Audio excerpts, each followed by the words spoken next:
According to the GHA Board's latest report, hypertension is the most commonly diagnosed condition at the GP's practices, with 15,000 patients diagnosed. High blood pressure sometimes doesn't manifest many symptoms, but a healthy lifestyle is crucial. The statistics are of concern to local nutritionist Claudia LaFave, who's keen to learn more about the possible reasons for this. Being overweight, smoking, high caffeine, alcohol intake, they all contribute to high blood pressure. But why is it that Gibraltar's blood pressure seems to be higher than in the UK? And I'm curious about the sulfur dioxide and the nitrogen oxide. These chemical air pollutants have been shown to increase high blood pressure, increase risks of strokes and heart attacks. So that, I think, is something worth looking into.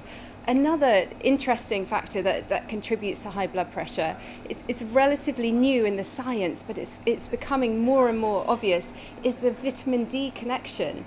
Now, we all feel, we're living here in the sun, and it's easy to think vitamin D deficiency might not be an issue for you, but I am surprised at how many of my clients who I've had tested to vitamin D are actually low. They're not converting it properly. And is there any particular way that we can link the issue of these sulfates and nitrates with what impact it's actually having on people's health?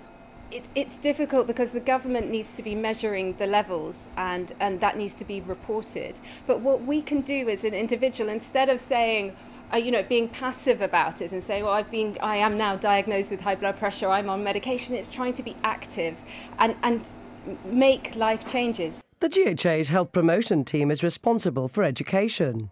Although unable to confirm the figures, they explain how they tackle awareness. Our concern is mainly lifestyle issues and how we can prevent people developing blood pressure if they're not obviously inclined to have a genetic predisposition to it. But apart from that, I can't really confirm any of the figures. We've done the schools, we've done the college, and we try and obviously have our regular campaigns as well. And that's how we're trying to promote healthy lifestyle. The issue of health is something that concerns us all. We may be aware of the advice, but is this something that we actually heed and follow? I had a check about 4 months ago, it was fine. Old age pensions, MOT. Don't have a clue. Never bothered to check. I'm only 23. It's not really. I'm 24. I'm 24 now. Yeah, I'm 24. Never bothered to check yet. 120/80. It's okay. It's Spot on. Yeah. So would you say you're conscious about, keeping healthy and so on? Certainly am. Yeah. We've just run up the rock. I developed this condition probably 10 or 12 years ago. According to the doctor, it comes with age.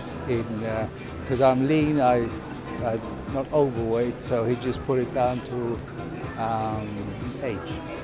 Diagnosed in her early 20s, Claudia has since managed her condition naturally. She's got specific advice for those affected. Really, it's a wake-up call. It's your alarm going off, and don't press snooze. This is time to take action, and actually there's so much you can do for yourself to help your own blood pressure. It's not about the government taking responsibility. We need to take responsibility for our own health. You can learn more about her personal story and nutrition and lifestyle tips on hypertension from her page.